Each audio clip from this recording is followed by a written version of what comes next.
आप देख रहे हैं भारत न्यूज विजन। यूपी के अमरोहा के गजरौला में पहुंचे गृह मंत्री अमित शाह ने सपा बसपा कांग्रेस की पिछली सरकारों पर साधा निशाना। बता दें, अमरोहा जनपद के गजरौला क्षेत्र में बीजेपी द्वारा क्षेत्र से प्रत्याशी राजीव तरारा के समर्थन में वोट मांगने के लिए गृह मंत्री अमित शाह पहुंचे। सबसे पहले उनका हेलीकॉप्टर गांव जनकपुरी में निवर्तमान सांसद चौधरी कंवर सिंह तंवर के फार्म हाउस पर पहुंचा, जहां से कार के द्वारा वो रैली स्थल पर पहुंचे, जहां भाजपा कार्यकर्ताओं ने उनका जोरदार स्वागत किया। इसके बाद उन्होंने मंच पर भाषण देते हुए जनता से भाजपा प्रत्याशी राजीव तरारा को फिर से विधायक बनाने की जनता से अपील कर कहा और इस जुलूस में जरूर आऊंगा। अमित शाह ने कहा, यह चुनाव उत्तर प्रदेश का भविष्य तय करने का चुनाव है, इसलिए आप सभी को मंथन करना होगा। एक खेमे में दंगा कराने वाले लोग खड़े हैं और एक में जात पात की बात करने वाले। उन्होंने जनता को आकर्षित करने के लिए पूछा कि बताओ धनोरा वालों, क्या यहाँ बाहुबली बचा है।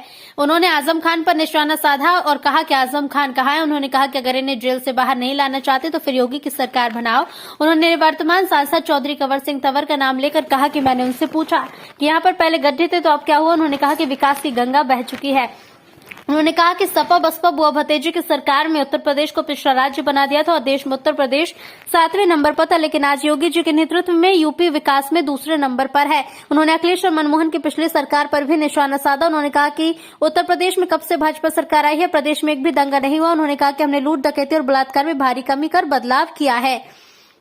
उन्होंने मंडी धारा क्षेत्र के अंतर्गत बहने आने वाली गंगा मेले को सरकारी करने का हवाला दिया। उन्होंने कहा कि मोदी जी ने देश को ऐसा संदेश दिया कि देश की तरफ आंख उठाने वाले का सर कलम कर दिया जाएगा। उन्होंने लोगों से राजीव तरारा को जिताने की अपील की और इस बार 300 पार का लोगों से संकल्प दिलाया है।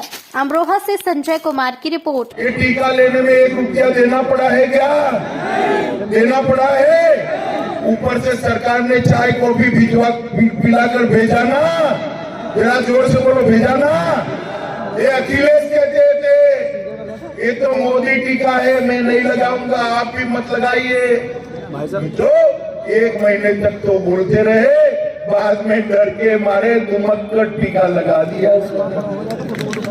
अगर मुझे बताओ भाइयों बहनों, बताओ अगर हम उत्तर प्रदेश वाले उनकी बातों में आते तो तीसरी लहर में हमारी जान बचती क्या? इस प्रकार के नेता जो राजनीति करने के लिए जनता की जान को जोखिम में डालते हैं, उनको उत्तर प्रदेश का मुख्यमंत्री बनने का कोई अधिकार नहीं है मित्रों, कोई अधिकार। मोदी जी ने 1 करोड़ 30 लाख की जनता, 130 करोड़ की जनता को दोनों टीके फ्री ऑफ कॉस्ट मुफ्त लगाने का काम किया है और एक सुरक्षा का सुदर्शन चक्र समग्र देश की जनता के इर्द गिर्द खड़ा करने का काम देश के प्रधानमंत्री नरेंद्र मोदी। भाइयों बहनों, मुझे बताओ, एक कश्मीर के लिए जो धारा 370 थी, जो उसको भारत के साथ जोड़ते हुए रोकती थी, वो हटानी चाहिए या नहीं हटानी? जोर से बोले, हटानी चाहिए या नहीं हटानी?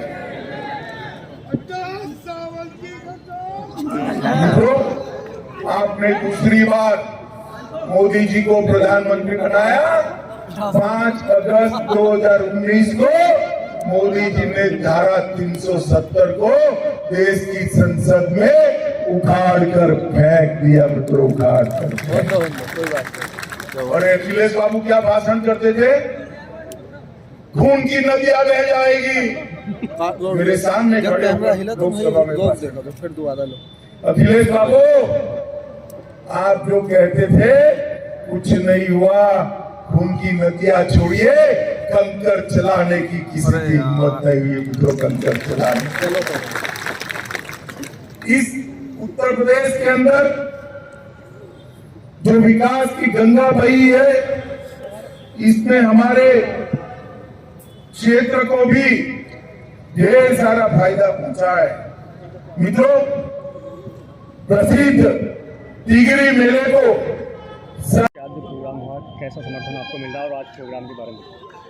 देखिए, 2017 में जो उत्साह जनता के बीच में था, उससे भी ज़्यादा उत्साह अब 2022 के चुनाव में जनता के बीच में देखने को मिल रहा है। इसका कारण ये है कि मैं 5 वर्ष जनता के बीच में रहा हूँ और मुझे जब जब आवश्यकता पड़ी तब तब आशीर्वाद क्षेत्र की जनता ने दिया है। बहुत उत्साह है सभी के अंदर, क्योंकि भारतीय जनता पार्टी ने बिना भेदभाव के इन 5 वर्षों में उत्तर प्रदेश में काम किया है। कोई भी भेदभाव नहीं किया।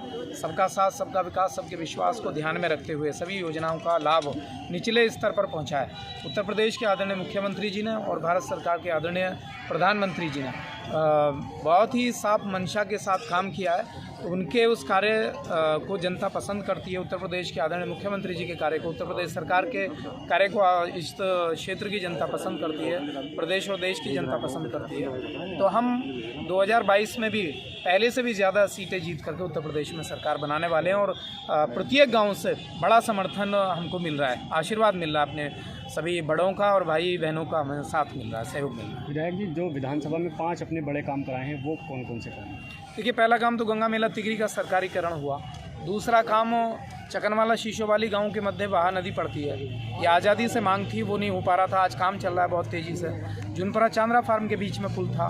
इसके साथ ही डींगरा का बिजली घर का बहुत बड़ा मुद्दा था, उसको भी हमने बनवा करके चालू करा दिया है। गजरौला मुंडा मुखारी मार्ग का चौड़ीकरण हो गया 14.25 किलोमीटर का। धनौरा शेरपुर रोड का चौड़ीकरण हो गया। गजरौला थाना चौराहे से कुमराला चौकी तक 4 लेन का काम चल रहा है। धनौरा से पपसरा बंगर पर चौड़ीकरण का काम चल रहा है। इसके साथ एक स्लॉटर हाउस था जो पशु काट करके ज़मीन में खून डालते थे बछराइयों के अंदर, वहाँ उसको हमने सील कराने का काम किया। और साथ ही विधानसभा क्षेत्र के 125 गाँवों को, जो हस्तनापुर वन्यजीव विहार के अंतर्गत क्षेत्र था, उसको भी बाहर करा दिया है। तो इस तरह से 5 नहीं, यहाँ तो 20 से भी ज़्यादा बड़े काम हो गए और 430 से अधिक मार्गों का निर्माण एक गांव के से दूसरे गांव को जोड़ने वाले और गांवों के अंदर ऐसे अनेकों कार्य हुए हैं। और कोई भी इस विधानसभा में किसी तरह का भ्रष्टाचार, किसी तरह की किसी की ज़मीन पर कब्जा मैं या मेरे समर्थकों द्वारा नहीं किया गया। और पूरी पारदर्शिता के साथ हमने कोविड के काल में भी सम्मानित क्षेत्र की जनता के बीच में रह करके सेवा करने का काम किया है। तो उसी का मुझे प्रतिफल मेरे जो बड़े हैं वो